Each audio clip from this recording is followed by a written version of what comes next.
Salamun Alaykum, and welcome to our 11th annual conference, the Tawheed Conference. We thank everybody who had traveled distances to be here with us. We thank our honored new guests that are here. This is the third day of the conference. We had a very lovely 2 days prior to this.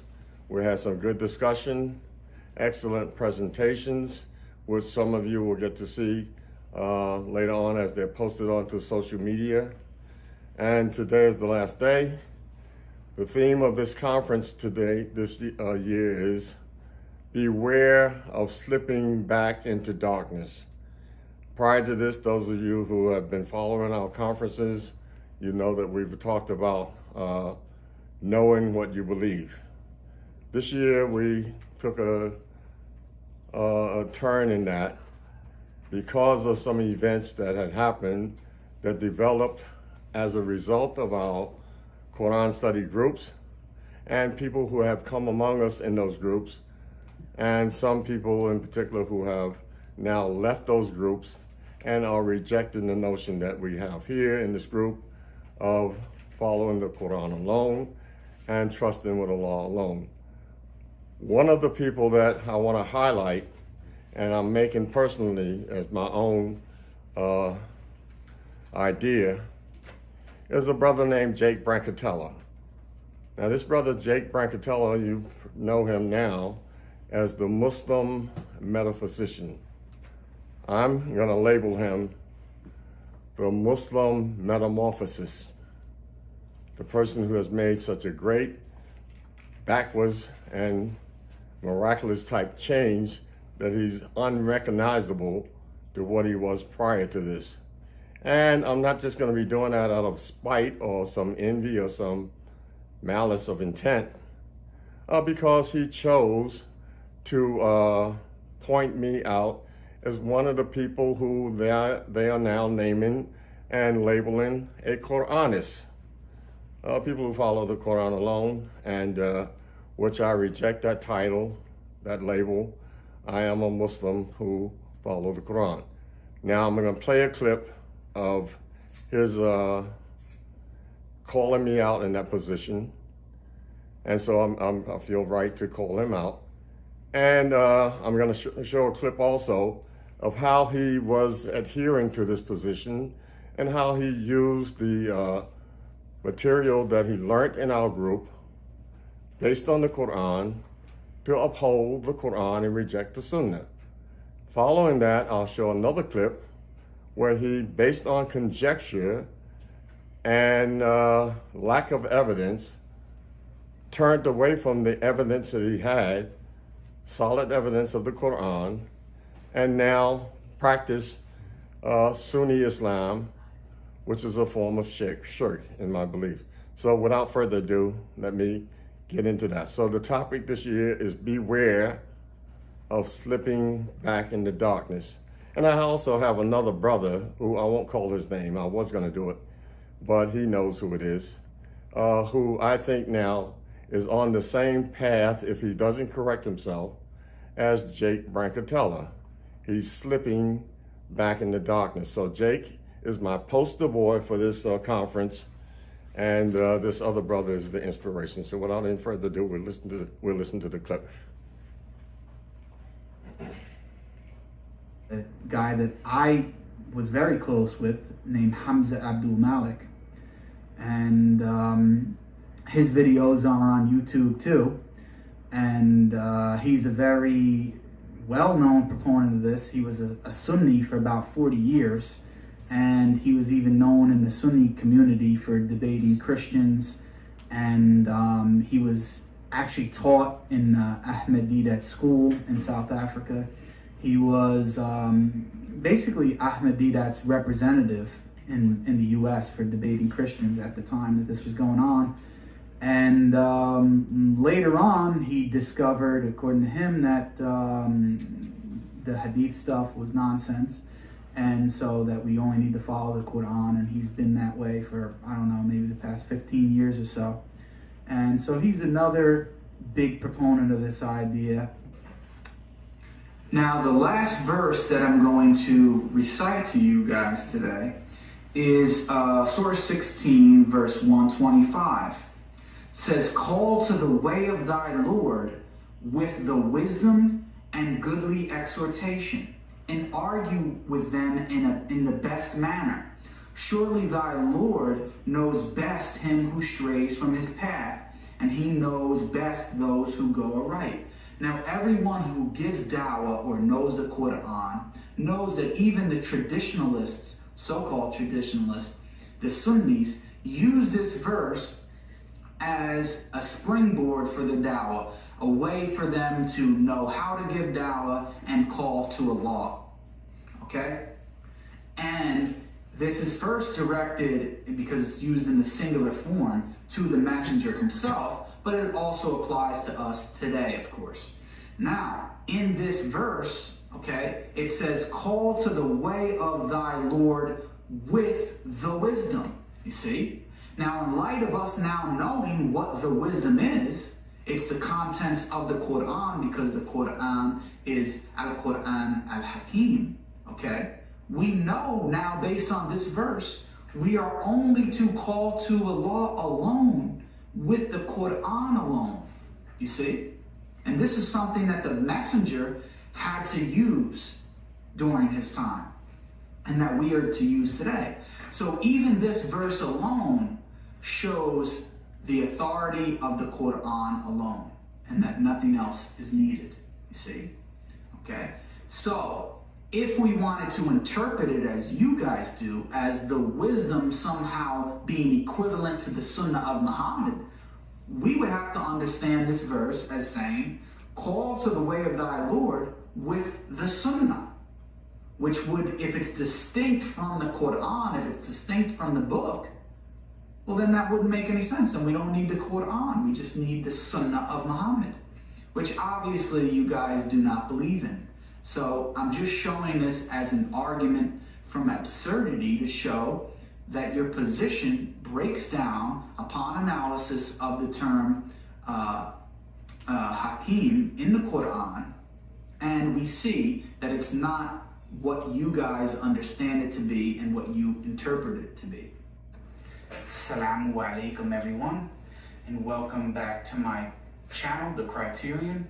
Today I'm going to discuss a very important topic, and that is the issue of the Quran alone position. There is some small group of Muslims who believe that the Quran is sufficient in all matters of the deen in terms of guidance and revelation for Muslims to follow. The majority of Muslims feel that a separate source known as Sunnah, or which is found in Hadith books, is necessary for Muslims to follow. So today, I'm going to be analyzing the first view, known as the Quran-only position, to see if it is defensible. My position now is that the Quran-alone position is indefensible and untenable in light of certain verses that I am going to convey today, one of which is Surah Baqarah, chapter 2, verse 143. Okay? And in that verse it says, "And thus we have made you a just community, that you will be witnesses over the people, and the messenger will be a witness over you. And we did not make the Qibla, which you used to face, except that we might make evident who would follow the messenger from who would turn back on his heels. And indeed, it is difficult except for those whom Allah has guided, and never would Allah have caused you to lose your faith. Indeed, Allah is to the people kind and merciful." Now, why is this verse difficult for Quran-only Muslims to reconcile with their belief? Well, the reason is that the verse specifically mentions that the messenger was on a previous Qibla before Al-Masjid Al-Haram, which is in the second verse, which is in the next verse in 2:144, which says, "Indeed, we see the turning of thy face," speaking to the messenger. "So we shall surely make thee master of the Qibla which you likest. Turn then thy face towards the sacred mosque, Al-Masjid Al-Haram, and wherever you are, turn your faces towards it. But those who have been given the book certainly know that it is the truth from their Lord, and Allah is not heedless of what they do. So the question is, okay, the second Qibla that the messenger was supposed to be following, according to 2:144, is Al-Masjid Al-Haram. Okay? In the previous verse, it says that the messenger was on a previous Qibla. Okay? Now, I'm not going to get bogged down in the terms of Qibla and Al-Masjid Al-Haram and what exactly these things mean yet. It's not my point yet. Okay? I'm going to get to that a little bit later about Al-Masjid Al-Haram. But it's clear from 2:143 that the messenger, Rasul is the word used, was on a previous Qibla before Al-Masjid Al-Haram, and his contemporaries were also. And Allah says the purpose in having the first Qibla and then the second one, okay, was so that we might make evident who would follow the messenger from who would turn back on his heels. So that means he had to be the messenger at the time when he was following the first Qibla. Otherwise, people would not have to follow him to the second Qibla because he wouldn't have authority if he wasn't the messenger at that point. Okay? So now the question is, well, we have a clear verse in 2:144 where it states that the messenger is now and the people are now to follow the new Qibla, Al-Masjid Al-Haram.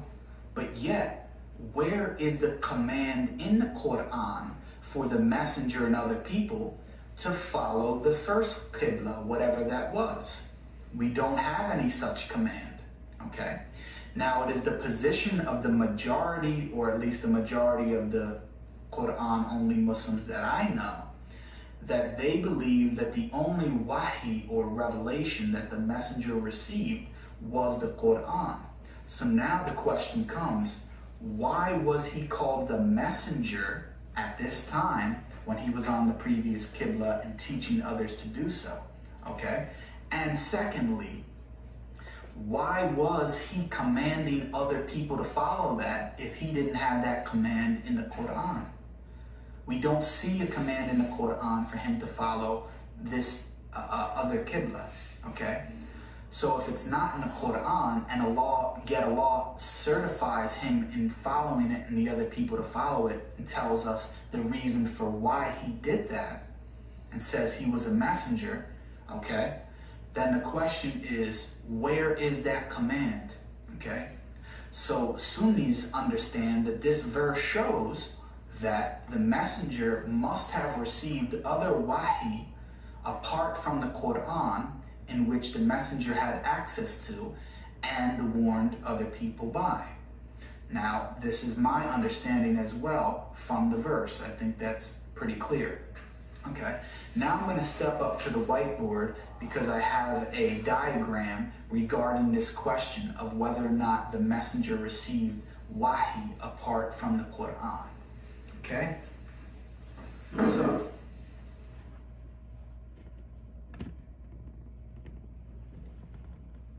lights.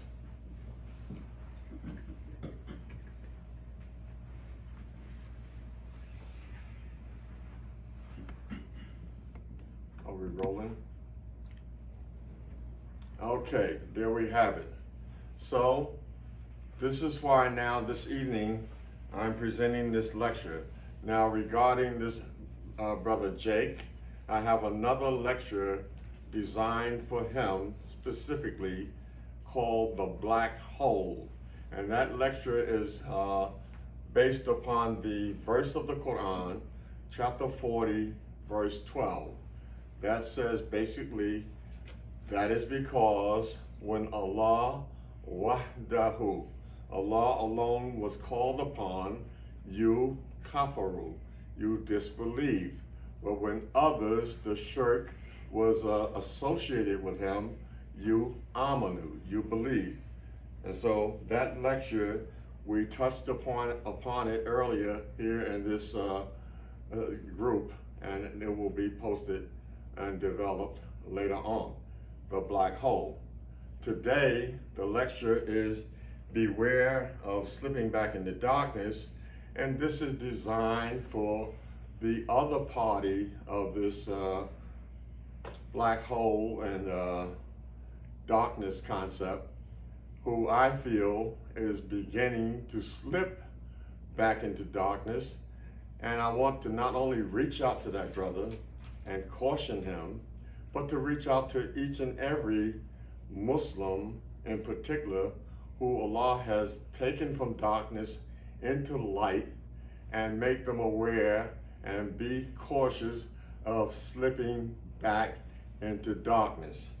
And so for that, I have developed this chart, this poster, as a poster that represents both positions, the black hole and the concept of slipping back into darkness.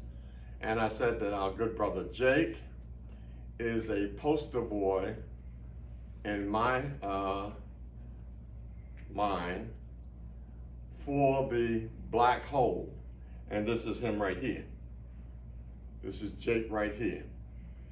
This is him. You can't see him, his picture, because he's in the black hole. So that's him. He's in the black hole. For the other brother, we don't have his picture also, but this represents him here. He's beginning to slip back into the black hole. And so this represents him. And so we want to be having him cautious of that. We'll develop this kind of thing later. I know it seems like some little child's play or some kind of nonsense, but it's what it is. It has a little humor to it perhaps, but it's a very serious matter. Now, also, this poster deals with the verse that I'm going to be using called Surah Ta'asr. Well, us, innal insana lafi khusr illa alladhina amanu wa amilu salihat wa tawassaw bil haqq wa tawassaw bis sabr. Chapter 103 of the Quran, verses 1 to 3. Now, it's called The Time. And again, let me thank everybody for coming here today. Again, I want to do a special thanks to our brother Zafar Khan and his family who have been hosting us during the 3 days of this conference, his lovely family. They have fed us to no end. Right now, I'm a little sluggish because I've eaten a real good meal. I've been eating these meals every day, and everybody here is so pleased with the hospitality that we're getting. So we want to do a special thanks for him and his family, and we have some guests that traveled here with us today to come and visit us. And these people seem to be such a beautiful family. It's something that I haven't witnessed in all the 50-some years of my being Muslim and traveling different parts of the world as much as I have traveled.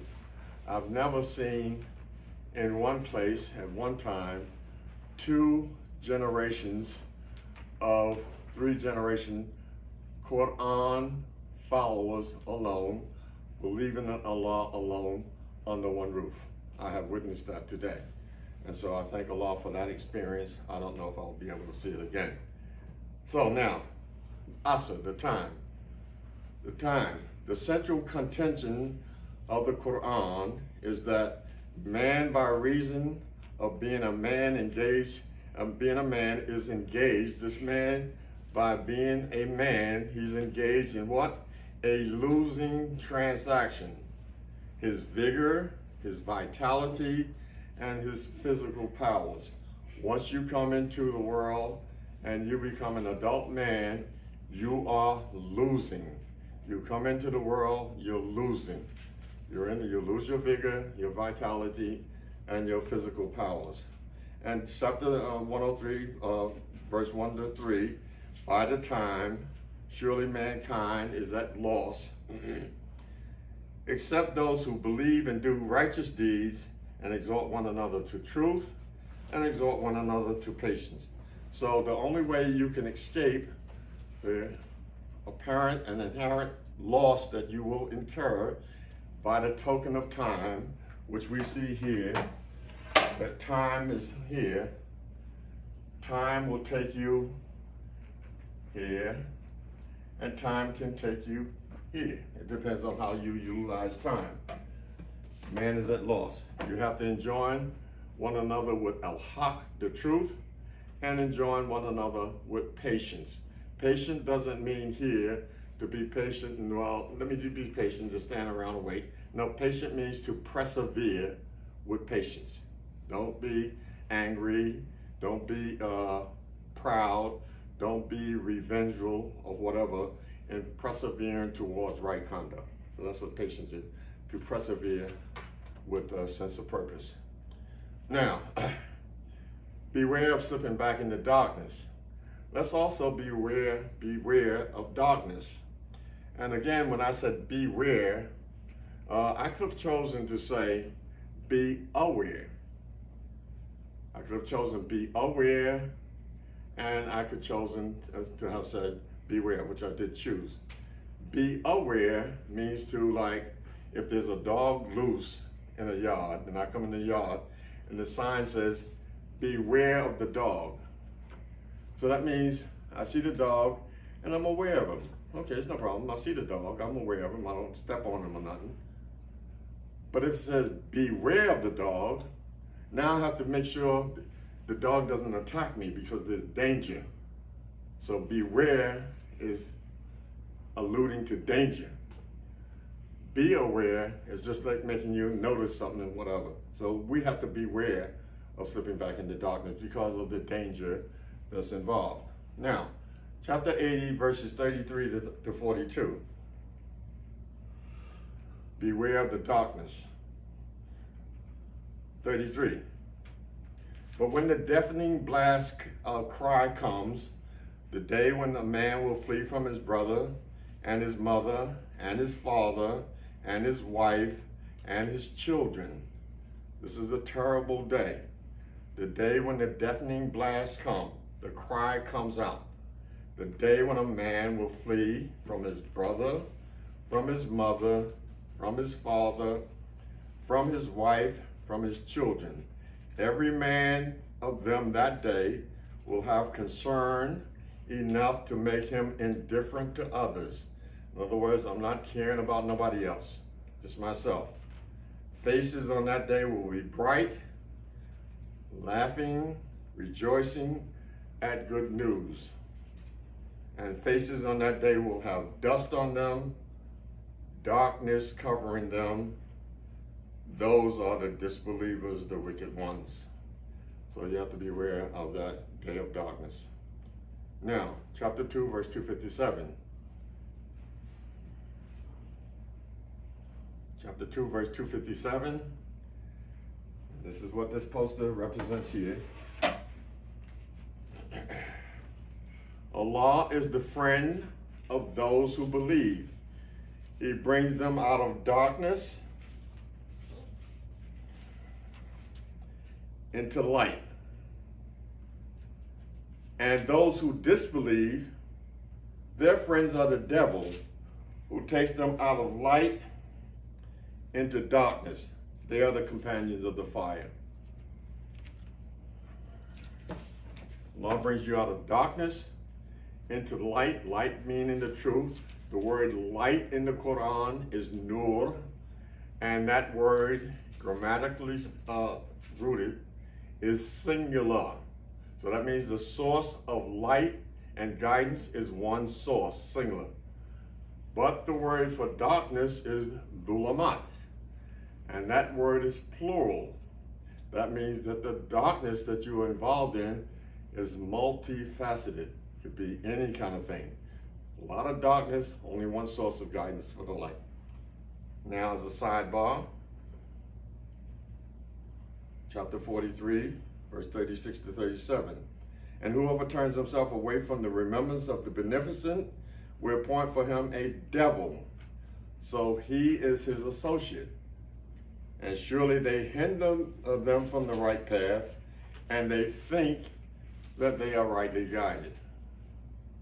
Whoever turns himself away from the remembrance of Allah, we appoint for him, as your companion, walking with you, traveling with you daily, a devil.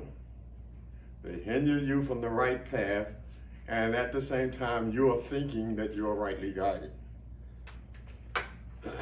A message sent down, chapter 65, verse 10 to 11. Beware of slipping back into darkness. The Arabs are warned. Allah has prepared for them a severe chastisement, so keep your duty to Allah, O men of understanding who believe.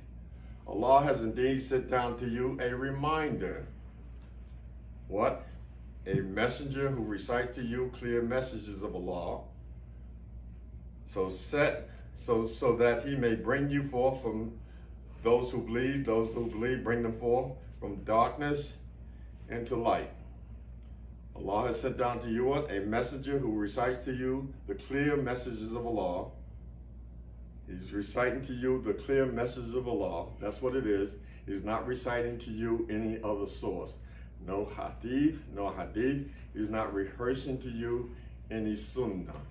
It's only one source. And what is that source to do? That he may bring you forth, those who believe, and do good deeds from darkness into light. Now, just as another note, we know that this messenger, this source, is sent down. However, Muhammad was raised up. I'm not going to get into that. I don't want to kill too much time. I promise to try to make this short and sweet, but keep that in mind, that Muhammad in chapter 2, verse 151, and was raised up, not sent down. Now, one more verse, let me quote, chapter 14, verse 1. A book which we have revealed, we have sent down, that thou mayest bring his people, mankind, by their Lord's permission from darkness into light, to the way of the mighty, the praised one. Now, in chapter 42, verse 53, we talk about the path of Allah, Siratul. And chapter 6, verse 127, we talk about the path of thy Lord, Siratul Rabbika. And in chapter 11, verse 66, surely my Lord is upon a Siratul Mustaqim. So all of this Sirat business here is singular. There's only one path. It's singular. There's no dual path. There's no dual light. There's no dual guidance. Now, beware. Chapter 11, verse 110 to 115.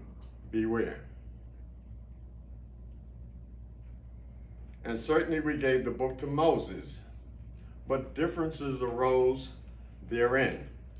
We gave the book to Moses, and in that book, differences arose. Remember, Allah talks about those who write the book with their own hands and said it's from Allah.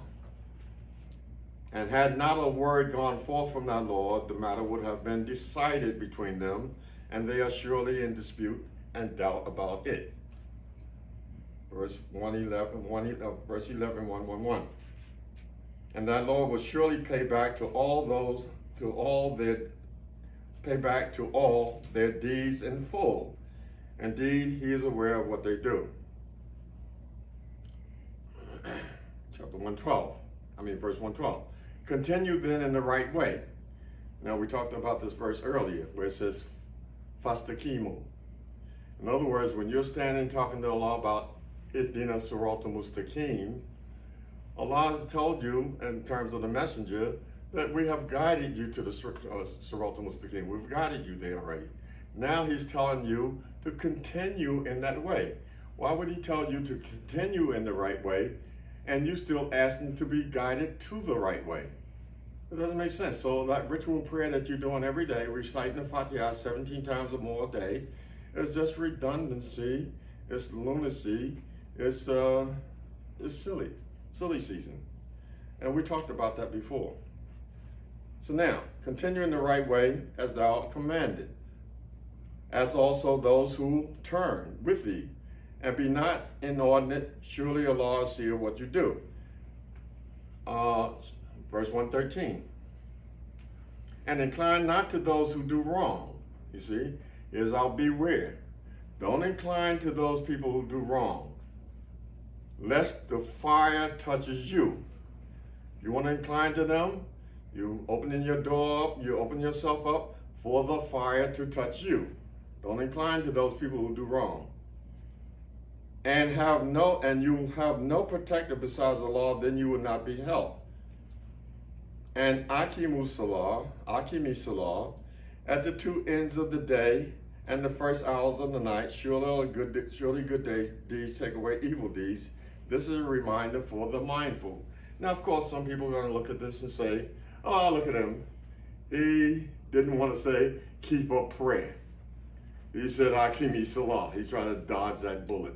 No, we know that's silly season. Just go to YouTube and look at my lecture on the Quranic concept of Salah. And plus, I'll be coming back at this soon. I'm coming back at that Salah with a vengeance. So I'm just being nice now and get away. Don't get too happy because you'll regret it later. Now, 115. And be patient. Surely Allah wastes not the reward of the doers of good. Now, words matter. We said beware. Words matter. Definition. I just gave it to you a few minutes ago. Let's go with it. I jumped ahead of myself. Beware means to be cautious and alert to danger. Be aware means to have knowledge or perception of a fact. Beware indicates danger, as beware merely calls attention to something. Be aware. Be aware. You might trip over something in the dark. Beware, the dog might bark you. Bark you, bite you. He might bark you too if you're not careful. It depends on what kind of dog it is. So now look. So now the dictionary word for beware, hadhira. To beware, to take heed, caution, to caution oneself against. And in this case, slipping back into darkness. Now the Quranic use of the word beware. The Quranic use of the word beware, we'll use a few examples. Chapter 2, verse 235. And there's no blame on you respecting that which you speak indirectly and asking of women in marriage, or keep your proposal concealed within your minds. There's no problem with this. Allah knows that you will have them in your minds. But give them not a promise in secret unless you speak in a lawful manner. And confirm not the marriage tie until the prescribed period reaches its end. And know that Allah knows what is in your minds, so beware of Him. There's a word there in. Beware of Him. Beware of Him. Beware of the danger in disobeying Allah. And know that Allah is forgiving, forbearing. Beware. Chapter 5, verse 41 to 42. And we'll go to 49 and 59 as well. O Messenger, let not those grieve you who hasten to disbelieve. Don't let them grieve you. Those from among you, those who say with their mouths, we believe, and in their hearts they believe not. Don't let them bother you. And those from among those who say that they are Jews. They are listeners for the sake of a lie, listeners for one another, people who have not come to thee. They're listening for them. They're like spies. They come among you and they listen and they go back. What are they talking about? Well, they're talking about this hadith and sunnah and stuff is not valid and all that stuff for law. So they alter the words of Allah after they are put in their places, saying, if you are given this, take it. And if you are not given this, be cautious. Be aware. And he for whom Allah intends temptation, thou controlleth naught for him against Allah. Those are they whose hearts Allah intends not to purify. For them is disgrace in this world, and for them is a grievous chastisement in the hereafter. Verse 42. What are they? Listeners for the sake of a lie. They're listening to catch you in some kind of lie or something. Devourers of forbidden things. So if they come to thee, judge them or turn away from them. They cannot harm thee at all. If thou judge them, judge between them with equity. Surely the law loves the equitable. 49. And that thou shouldest judge between them with what Allah has sent down, and follow not their low desires, and be cautious. Here we are, beware of them, lest they seduce thee from part of that which Allah has given you. Be cautious of them, lest they seduce you from a part of what Allah has given you, has sent down to you. Then if they turn away, know that Allah desires to afflict them for some of their sins, and surely many of the people are transgressors. Verse 59, say, O people of the book, do you find fault with us for aught except that we say we believe in Allah alone and in that which He has sent down to us? We say that to our Sunni Muslim brothers. You want to find fault with us? You want to call us Quraniyun, Quranists, Hadith rejectors? Something for what reason? That we trust in what Allah and Allah alone and that which He has sent down to us and that which He has sent down before, while most of you are transgressors. That's what you are, and you got time to fool around with us like that, and you're transgressors. Now, let's get one thing perfectly clear. I want us to understand this completely. Nazala, sent down. Chapter 2, verse 185. The month of Ramadan is that in which the Quran was sent down, a guidance for mankind and clear proofs of the guidance and the criterion. You should exalt the greatness of Allah for having guided you. I'm just going past some things. You should exalt the greatness of Allah for having guided you, and that you may give thanks. So the month of Ramadan is the month in which the Quran was sent down. It was sent down and clear proofs of the guidance, and it was the Furqan, the distinguisher, the detailer, and you should be grateful to Allah for having guided you. Chapter 5, verse 67, O Messenger, deliver that which has been sent down to thee from thy Lord, and if you do it not, thou hast not delivered His message. And Allah will protect you from the people. Surely Allah guides not the disbelieving people. Beware of slipping back into darkness. Now, Anzala, that's sent down. Chapter 7, verse 2 to 3.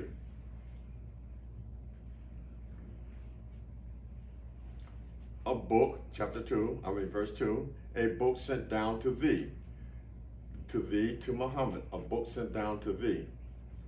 So let there be no straightness in thy breast concerning it, that thou mayest warn thereby, and a reminder for the believers. That's to Muhammad, a book sent down to you. Verse 3 of chapter 7, follow what has been sent down to you from your Lord. That's talking to us. The first verse talking to Muhammad, a book sent down to you. Allah is telling us as well as him to follow what is sent down to us, to you, kum, plural, from your Lord. And follow not besides him any guardians, little do you mind. Now about the warning and the warner. Chapter 21, verse 45. Say, I warn you only by revelation. Only by revelation. I warn you only by revelation. And the deaf hear not the call when they are warned. Chapter 36, verse 69 to 70. This is naught but a reminder in a clear Quran. 70, what? To warn him who would have life, and that the speech may prove true against the disbelievers, against the kafirun. So here, this Quran is nothing but a reminder. And a clear Quran is a clear Quran to do what? To warn him who would have life. If you want to have life, if you want to have what is called salvation, if you want to be successful, then this Quran is the thing that will make that happen for you. We know that in chapter 6, verse 19, the prophet had called Allah, the messenger, to bear witness to what he was going to say regarding the warning with the Quran. That this Quran has been revealed to me, that with it I may warn you and whomever it reaches. So, to warn him who would have life, and that the speech may prove true against the disbelievers. Chapter 46, verse 12. And before it, before this Quran, was the book of Moses, a guide and a mercy, and this is a book verifying it in the Arabic language, that it alone, it, may warn those who do wrong, and good news for the believers, the doers of good. Chapter 38, verse 65 to 70. 65, say, I am only a warner, and there is no God, but Allah, the one, the subduer. Only this is revealed to me, that what? I'm only a plain warner. Now, chapter 47, verse 20, talking about what is sent down. And those who believe say, why is not a surah sent down? But when a decisive surah is sent down, and fighting is mentioned therein, thou seest those in whose hearts is the disease look to thee with the look of fainting at death. So woe to them. Now here's something you just want to pick up as a sidebar. It says, when a decisive surah is sent down, that means a muhkam surah. So what surah in the Quran can we right away identify as a muhkam surah, not a muhkam verse? That is chapter 9 of the Quran. That's a surah in which fighting is required. That fighting, killing, and slaughter, and death, and whatever it might be, is a muhkam surah. So let's keep that in mind as a sidebar. Chapter 2, verse 23.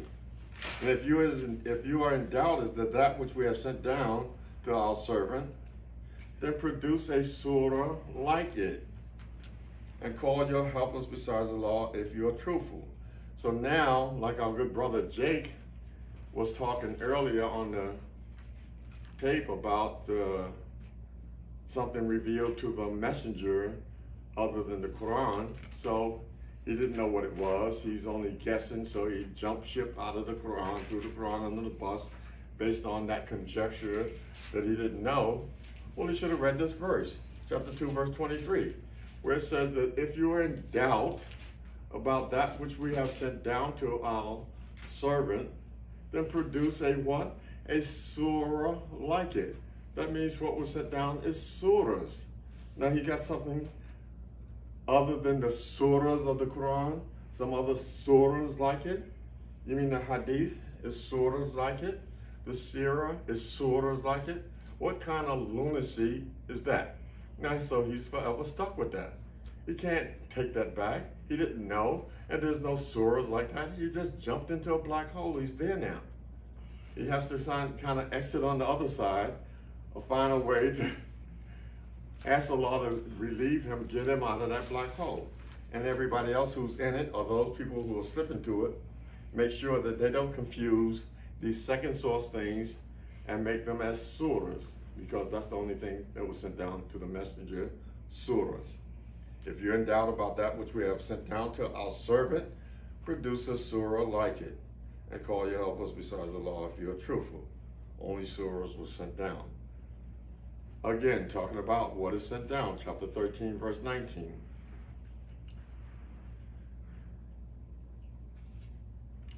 Is he who knows that he will be sent, is he who knows that what is sent down to thee from thy Lord is the truth, like him who is blind? Only men of understanding will mind. Is a person like we in this group who knows that what is sent down to the messenger is the truth. Chapter 47, verse 2, it says, that which is sent down to Muhammad, that is the truth from their Lord, al-Haq. So we who know that it's the truth, like the person who is blind, who think, well, brother, he must have got some second revelation. It must be hadith and sunnah, shira, tafsir, gibberish, some hadith of gibberish, some kuli gibberish. What kind of foolishness is that? There's no surahs. We know what is sent down. We know that it's surahs. Chapter 39, verse 55. And follow the best of that which is sent down. sent down to you from your Lord before chastisement comes to you all of a sudden, while you perceive not. Get on board. Do what you got to do before some chastisement show up on you, and you don't know it's right on your tail. It's right on you while you perceive it not. Do it now. Stop doing with your foolishness and do it now. But you can wait. No problem. Now, we know that Allah says He created the man and jinn to serve Him. وَمَا خَلَقْتُ الْجِنَّ وَالْإِنسَ إِلَّا لِيَعْبُدُونَ. The jinn seemed to get things right at some point. In chapter 46, verse 30, the jinn, they said, "O our people, we have heard a book sent down after Moses, verifying that which is before it, guiding to the truth and to a straight path." These are the jinn. They got more sense than these Sunni Muslims. The jinn. They said, the jinn. They said, "O our people, we have heard a book sent down after Moses." We heard that. What it was is guiding to the truth, al-haq, and to the sirat al-mustaqim. You let the jinn outsmart you on this one. The jinn, they got sense enough to know. You talk about stuff a lot, the jinn. The jinn got sense enough to know that. You don't know. Beware continues, chapter 63, verse 1 to 4. The hypocrites. Beware of slipping back into darkness. The hypocrites. Chapter 63, verse 1 to 4. When the hypocrites come to thee, they say, "We bear witness that thou art indeed the messenger of Allah." The hypocrites. We bear witness that thou art indeed the messenger of Allah. And Allah knows that thou art indeed His messenger, and Allah bears witness that the hypocrites are liars. Verse 2. They take shelter under their oaths, thus turning men away from Allah's way. Surely evil is that which they do. The hypocrites. Is our word. That is because. We talked about it this morning. That is because they believe, they believe and then disbelieve. They believe and then disbelieve. Sounds familiar? Our good brother Jake. He believed and then disbelieved. He's in that category of a hypocrite now because he's claiming still that he somehow believes, but he's bringing in hadith and sunnah and all that. The disbelief. So he's a hypocrite. He's in the middle. That's what Allah called him. I'm not calling him that. That's what he's identified by the Quran. Now, if I'm wrong, it's no problem. He can correct me. Somebody can correct me. I'll be corrected. Or on the day of judgment, Allah will straighten me out. But that's what I see at this point. That's what I see. And if I see differently, I will publicly, just like I'm talking now, admit that I was mistaken. Publicly, that's like I'm doing now. I'll do that. No doubt about it. But right now, I don't see the possibility of that happening. Verse 4, chapter 63, verse 4. We said that is because they believed and disbelieved, and thus their hearts are sealed, so they understand not. Verse 4. And when thou seest them, when you see them, their person pleases you. And if they speak, thou listen to their speech. They are like pieces of wood clad with garments. You know, you ever been in a farmer's place, and you see the scarecrow out, and the scarecrow thing is a piece of wood. It's got a big hat on, clothes and stuff, and the birds are running from it. It's not a real person. It's a piece of wood clad in clothing. That's what these people are like. They're walking around with thobes and goofies and stuff on, and they're pieces of wood clad in clothing. Allah says, and when you see them, their person pleases thee. You know, they got these things on. And if they speak, you listen to them. They are like pieces of wood clad in garments. They think every cry is against them. Brother, you know, you shouldn't be doing this, you shouldn't be that. They stop a lot of these hadith haters, these sunnah rejectors. They think every cry is against them when Allah is just warning you. They are the enemy, so beware of them. May Allah destroy them, how they are turned back. That's what Allah said. I didn't say that. That's Allah. I'm just repeating it. Let me repeat it again. When thou seest them, their person please thee. And if they speak, you listen to them, their speech. They are like pieces of wood clad with garments. They think every cry is against them. They are the enemy, so beware of them. May Allah destroy them, how they are turned back. Chapter 64, verse 14. 64:13. Oh, you believe. Surely your wives and your children, they are enemies to you. So beware of them.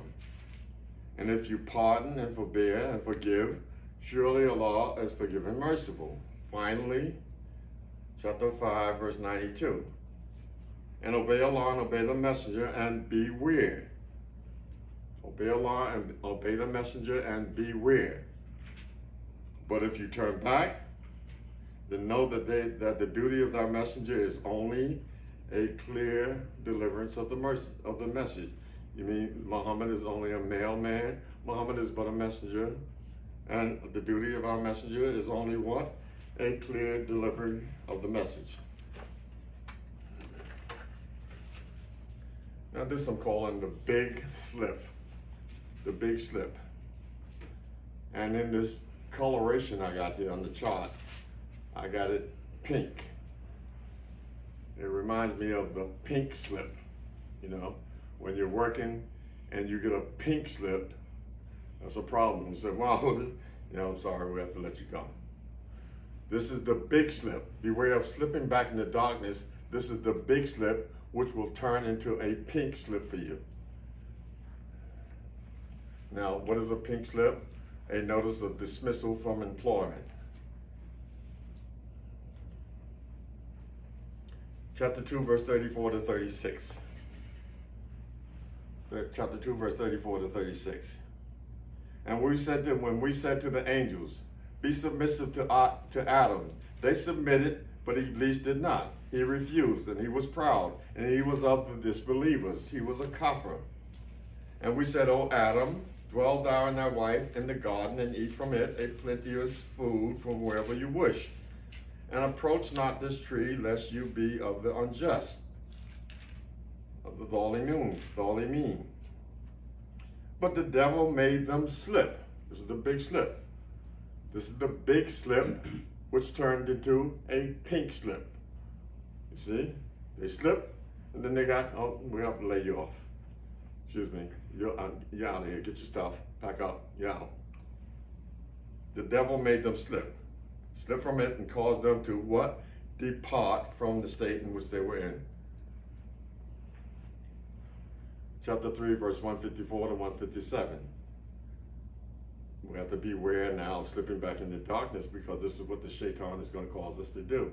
If we follow the footsteps of shaitan, we're going to get our big slip here. We're going to make a big slip, and will result in our pink slip, and we're going to slide in on that sliding scale back into darkness.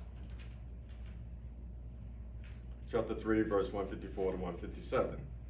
Those of you who turn back on the day when the two armies met, only the devil sought to cause them to make a slip on account of some deeds that they had done. Oh, you believe. Be not like those who disbelieved and say of their brethren when they travel in the earth and the land or engaged in fighting, had they been with us, they would not have died or been slain, that Allah may make it to be a regret in their hearts.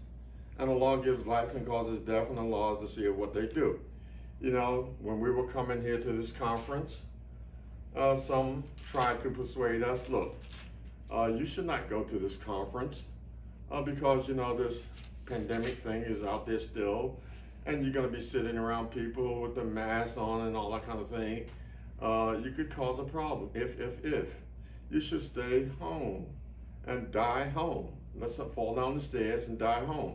Let somebody shoot through the window and die home, like you're going to escape death by staying home. You think you're going to escape death. Let me go out in the cause of Allah. If I die, let me die there. Let me sit home and something fall on my head. Well, I should have went with the people in there. Let me go out there. I should have stayed home. What are you talking about? Well, I said, wherever you are, death will find you. When it's time, it will get you. Oh, you believe. Be not like those who disbelieve and say of those brethren who, when they traveled in the earth or engage when they travel in the earth, or engage in fighting. Now, we're not engaged in fighting, but certainly we're traveling in the earth. So we're in that same boat there. You say to them, had they been with us, they would not have died or been slain. Look at that. They would not have died. You caught something and died, or somebody killed you.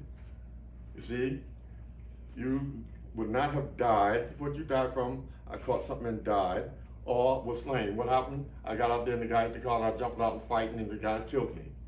Neither one of those would have happened, you see, had you been with us. And Allah gives life and He causes death. And Allah is the seer of what you do. Nobody can take your life. Nobody can give you life. Allah does that. And Allah said, by the way, let me just remind you, in chapter verse 156, and if you are slain in Allah's way, or die. Look how Allah has mentioned these words here. If you're slain in Allah's way, fighting and doing that, we don't have to do that. They did back there, perhaps they established the deen. Or you just die, you know. Well, I had a heart attack, I had a stroke, you know, I ate too much and choked, you know, one of those samosas, went down the wrong pipe, and they couldn't get it out, choked, so I died. So Allah said, if you're slain or you die, if you die or slain, to Allah you are gathered back.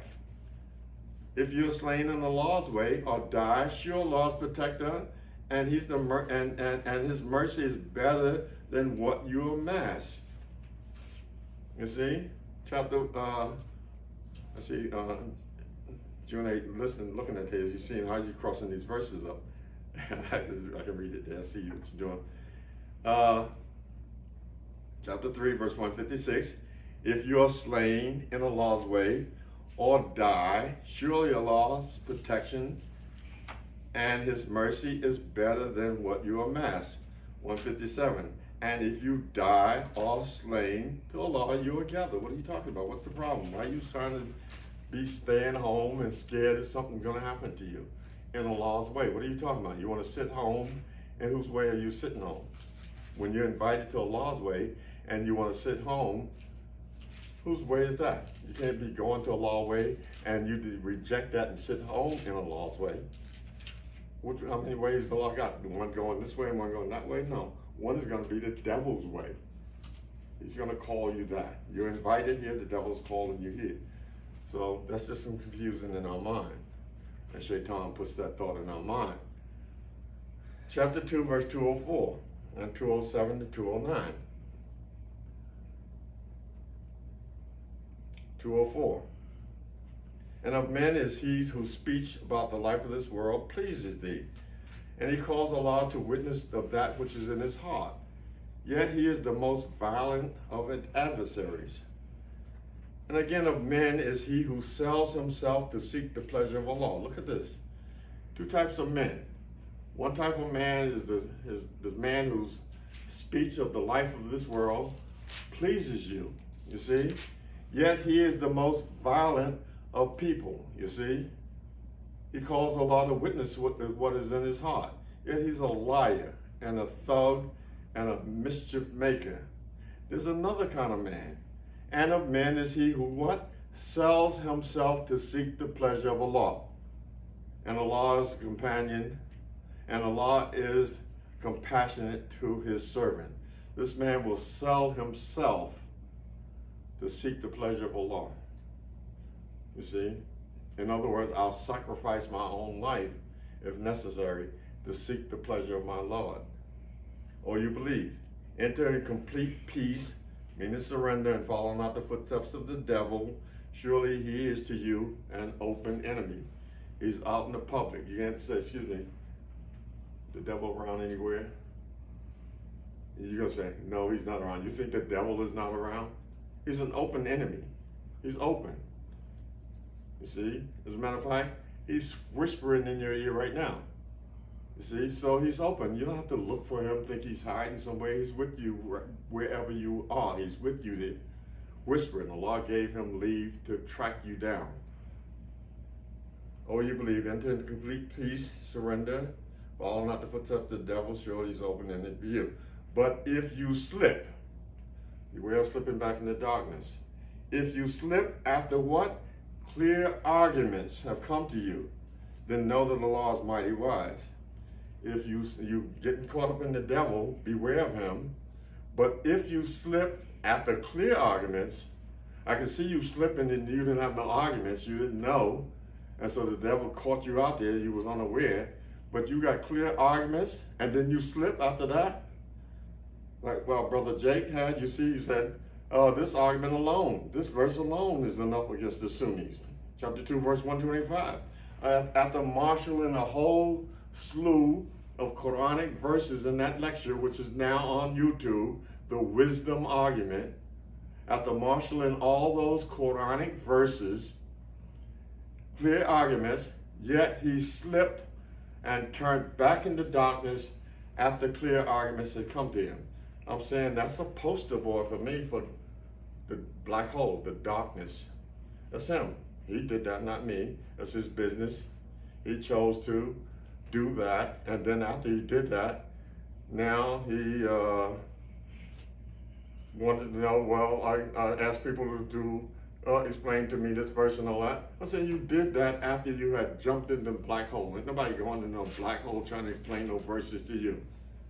Nobody jumping into a black hole to catch you. Excuse me, let me give you the verses before you hit the bottom. I'm gonna get out of this thing. Now, ain't nobody doing that. Now, in case you don't want to slip into the black hole or slip back into darkness, Allah has issued you a lifeline. A lifeline. If you grab that lifeline and hold on to that, you will not slip back into darkness. You will not slip into darkness. Chapter 2, verse 97 to 101. The lifeline. Say, chapter 2, verse 97 to 101, verse 97. Say, whoever is an enemy to Jibril, Gabriel as he's called, then indeed he brought it down on your heart, on thy heart, by Allah's permission, confirming what is before it, and a guidance and glad tidings for the believers. Whoever is an enemy to Allah, and his angels, and his messenger, and Jibril and Michael, then surely Allah is an enemy to what?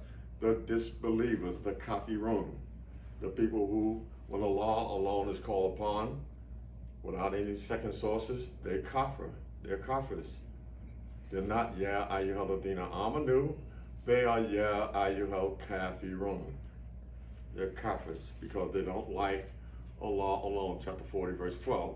When Allah alone was called upon, they become kafirs. But when shirk is added to that, they become believers. This is the Sunni Muslim world with their second shahada and all their second source materials. That's what it is. Allah calls them kafirs. Ya ayyuhal kafirun.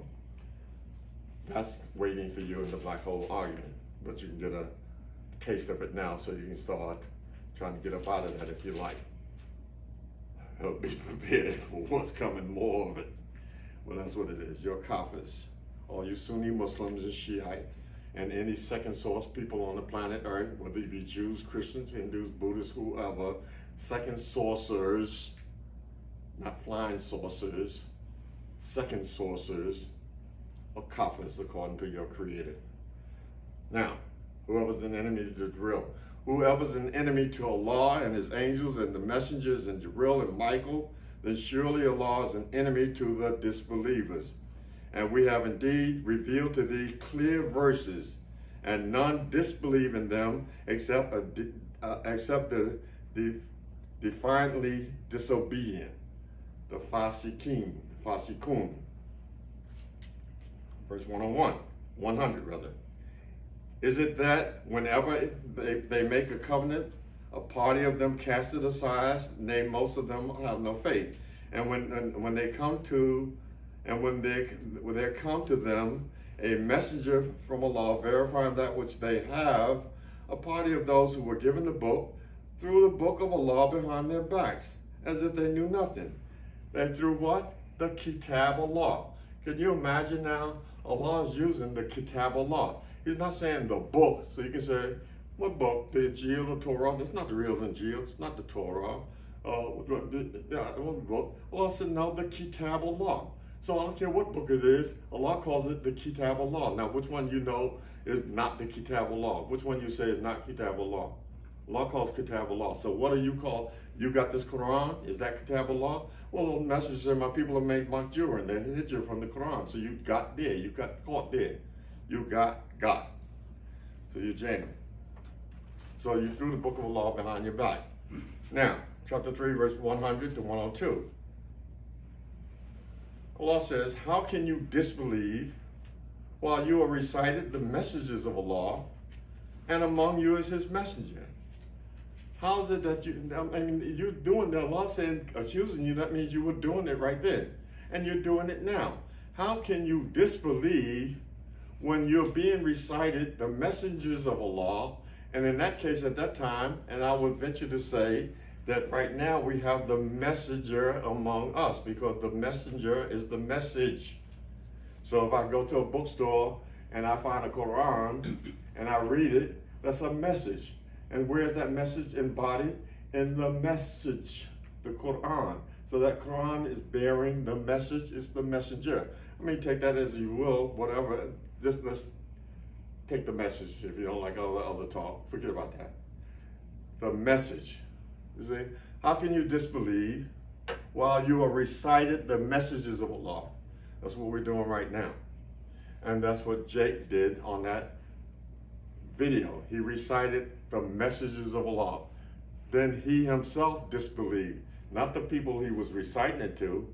They disbelieved too, but we're not talking about that. We can see how that did it. How did you yourself disbelieve in the messages of Allah that you yourself was reciting? How'd you manage to do that? And among you is his messenger, and whoever holds firmly, is your lifeline, whoever holds firmly to Allah, he indeed is guided to a straight path, Sirat al-Mustaqim. Whoever holds firmly to Allah. Excuse me, brother. How does one hold firmly to Allah? We don't see Allah. Allah's not a man. He's not in the person of a man. We're not followers of Elijah Muhammad. We're not Christians, Trinitarians, God in the person of a man. So if I could just touch the hem of his garment, it's not that. It's not Master Elijah Muhammad or somebody say, Salamun Alaykum, brother. It's not that. We can't hold fast to Allah like that. That's strange. So let's see if we can unravel that mystery. 100, 101. Oh, you believe, keep your duty to Allah as it ought to be kept, and die not unless you are Muslims. Don't die unless you're a Muslim. Verse 102. And hold firmly by the covenant of Allah altogether. Oh, I see this is making sense now. When it said before, hold fast to Allah, now it's saying hold fast to the covenant of Allah, which is called a rope, like a rope. Hold fast to the covenant of Allah, what? Altogether, and be not disunited, and remember Allah's favor to you. When you were enemies, then he united your hearts so that by his favor you became brethren. And you were on the brink of the pit of the fire. You were slipping back into darkness. You were almost in the black hole. And Allah snatched your behind up out of there. So with that rope that he threw down, look, grab it. Oh Allah, please send us a messenger so we can follow the messages. And you grabbed it. And so Allah roped you back up out of there. So Allah said you were on the brink of the pit of the fire. Then Allah saved you from it. Thus Allah makes clear to you his verses that you may be guided. Now, I guess I said it's getting better now, so we see what it is. Chapter 4, the lifeline. Chapter 4, verse 145 to 146, 175 to 176, 145, the hypocrites are surely in the lowest depths of the fire. The hypocrites, they're in the lowest depths of the fire. And thou wilt find no helper for them, except those who repent and amend themselves and what? Firmly hold to Allah and are sincere in their obedience to Allah. Firmly hold to Allah, except you in the pit of the fire. You're right there now. It's just you waiting to die, and then you can experience it for real. Now we see we're here. We were certain. So except before you die, you turn back from that mess and turn back to Allah and are sincere in your obedience to Allah. These are with the believers. Now you join another party with them, and Allah will soon grant the believers a mighty reward. Chapter 4, verse 175. O people, mankind, a convincing proof has indeed come to you from your Lord, and we have sent down to you a clear light. A convincing proof, argument, hujjah, has come to you from your Lord, and we have sent down to you a clear light. Then as for those who believe in Allah and hold firmly by Him, by Him, that's a single source. He will admit them to His mercy and grace and guide them to Himself on the straight path. He will guide you to Himself, ila siratal mustaqim. Allah will guide you to where?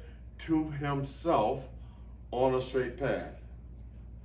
If you hold fast by Him alone. There's no second source materials that you have to hold fast to. In closing,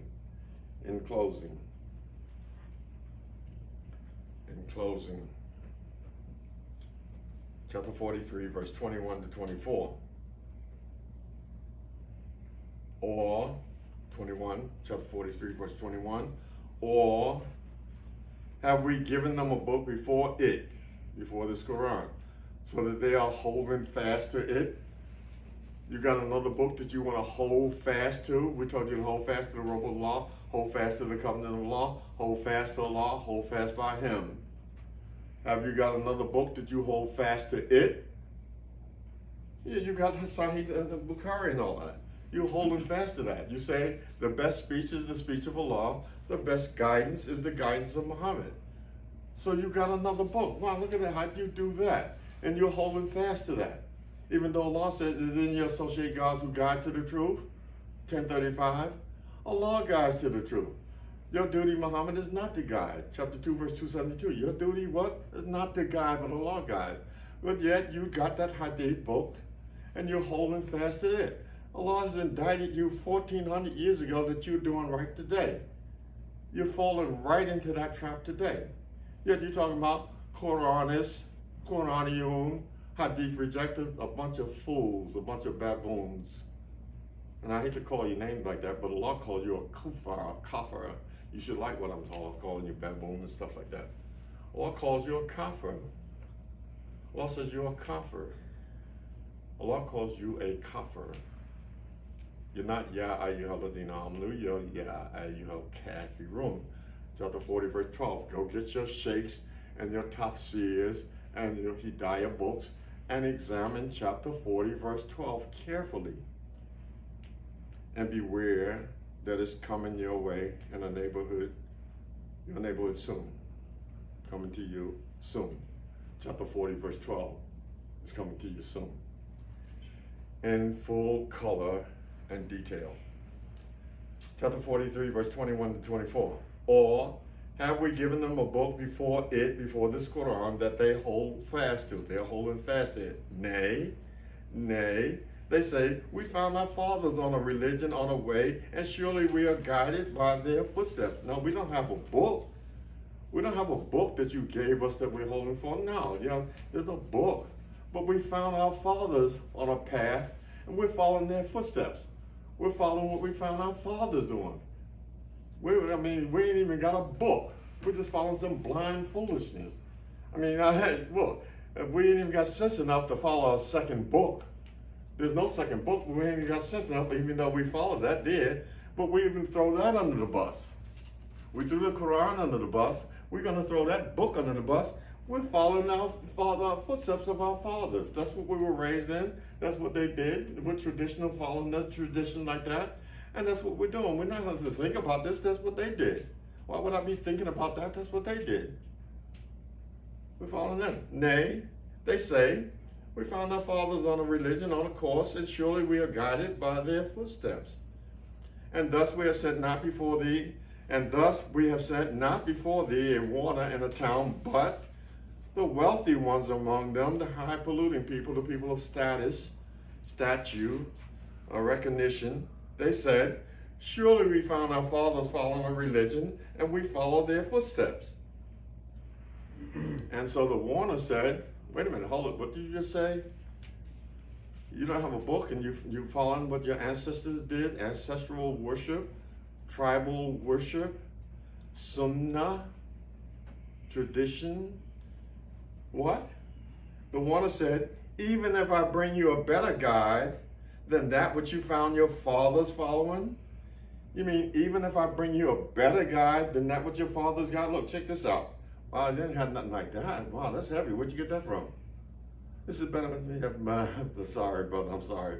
I mean, I see it's better, but we got to keep following what we found our fathers doing. I see. No, I'm not. Look, no, don't get me wrong. What you got is better. What? Even if I bring you a better guide than that which you found your father? They said, we are surely disbelievers in that which you are sent. We disbelieve in that. We're kafirun. We're kafirs. See? Closing out with this opposition to the truth and its punishment. Opposition to the truth and its punishment. Chapter 43, verse 36 to 44. 36. And whoever turns himself away from the remembrance of the beneficent, we appoint for him a devil, a shaitan. Whoever turns yourself away from the remembrance of the beneficent, well, right away, as soon as you turn away from that, you're turning to something else. What? We'll point for you, get him, just your mission. Next one is this man? Okay, you with him. He's turning, you with him. He's turning, you with him. Everybody who turns away from the, we appoint you a member of the shaitan. Don't think you just, I got away from that, I'm just free, I can do whatever. Please, no. You got a shaitan with you. Whoever turns away from the remembrance of the beneficent, we appoint to him a devil, so he is his associate. He is your sahaba, your companion. 37. And surely they hinder from the right way, and they think that they are guided right. You see that companion that you got? The shaitan is whispering to you and telling you, don't listen to that Quran alone talk. Don't listen to stuff on YouTube. They bombard you with that. And these are Quranic and Quranic. How to defend against the Quranists, how to reject the Quranists, how to stop following the law alone, how to keep our ancestral worship, how to keep our second sources, how to keep this shirk alive. Well, that's that companion telling you how to do that. Don't tell them son, whisper that. Don't listen to that. When that Quran is being recited, make noise. Make noise. Make noise. Shaitan, your companion, is doing that. When that Quran is recited, make noise. Don't listen to that. And surely they hinder from the right way and the path of law, and they think that they are right, they guide it. 38. Until when he comes to us. All that stuff is going to stop now when you come. You don't think you're just going to keep doing that. You're going to be doing that, what? Until you come to us, until the day of judgment, until you stand on before Allah. Then Shaitan going to break out. Shaitan goes, oh, you dead? I'm out of here. I'm gone. I don't want nothing to do with that. You push you for, you're on yourself. Well, you was with me all this time. Then can't you help me? Not now, buddy. I'm sorry. I see what you don't see. Until they come to us, they say, oh, would that between me and thee there were the distance of the east and the west. So evil is associate and they are companion. 39. And as you did wrong, it will profit you naught this day, and you are sharers in the chastisement. 40. Canst thou make the deaf to hear, or guide the blind and him who is in clear error? So if we take thee away, we shall still exact retribution from them. So hold firmly to that which has been sent down to thee. So hold firmly to that which is sent down to thee. surely thou art on the straight path. Hold firmly to that which is sent down to you, the Quran. Surely you are on the Sirat al-Mustaqim. Hold firmly to that which is sent down to you. You are on the Sirat al-Mustaqim. Don't be like these people over here talking about Ihdina Sirat al-Mustaqim. Ihdina Sirat al-Mustaqim. These foolish people. Well, 2 rakats, 3 rakats. How many rakats? Bow, on this step bow. Don't make taslim. Don't make wudu. Just make the rakat. Make it. Just say Ihdina Sirat al-Mustaqim. Make sure you say that. These foolish people. Ihdina Sirat al-Mustaqim. What? Hold firmly to that which has been sent down to you. Uhiya. Uhiya ilayka. What is that? Quran chapter 6, verse 19. This, the Quran, has been uhiya to me. Uhiya. That with it I may warn you whoever. And what? 6107. Follow what is uhiya to you from your Lord. There's no God but He. And turn away from the people who are not like that. The mushrikeen. The mushrikeen. Hard on the mushrik. Is that what you invite them? Hold firmly to that which has been sent down to thee. Surely you are on the straight path. Innaka ala sirat al-mustaqim. Innaka ala sirat al-mustaqim. Surely you are on the straight path. You don't have to be standing here. Ihdina sirat al-mustaqim. What kind of foolishness is that? The messenger, you think he's going to be stupid enough to be Allah telling them this, and he's going to go over here trying to make salah. Ihdina sirat al-mustaqim. What kind of nonsense is that? How foolish can you be? This is insanity. And you talk Quranis, Quraniyun, a bunch of hypocrites, kufas. Kufas, that's what you are. That's what you are. Verse 44. And surely it, this Quran, this is what's sent down to you, that's got you on the straight path, is a reminder for thee and thy people, and you will be questioned. 42. Or we shall show thee that which we promised them. Surely we are possessors of power over them. Warning. This is, I think, the last thing. Warning. Warning. Chapter 40, verse 41 to 44. Warning. Warning.